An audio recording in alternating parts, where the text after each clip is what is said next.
Menjelang pelaksanaan pembelajaran tatap muka terbatas, pemerintah Kota Palembang akan melakukan vaksinasi massal bagi pelajar berusia 12 tahun hingga 18 tahun mulai 6 September 2021. Pemerintah bekerja sama dengan Dinas Pendidikan dan Dinas Kesehatan akan menggelar vaksinasi massal bagi pelajar secara bertahap di 60 sekolah SMP di Kota Palembang.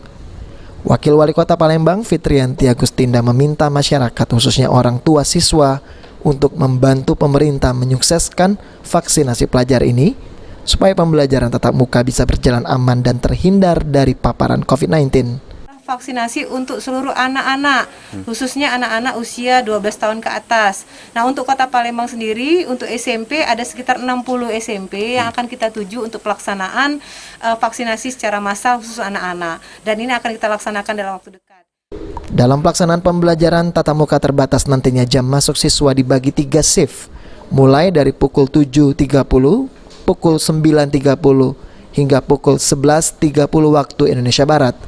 Dan pihak sekolah wajib mempersiapkan sarana dan prasarana sekolah tatap muka dengan menerapkan protokol kesehatan yang ketat.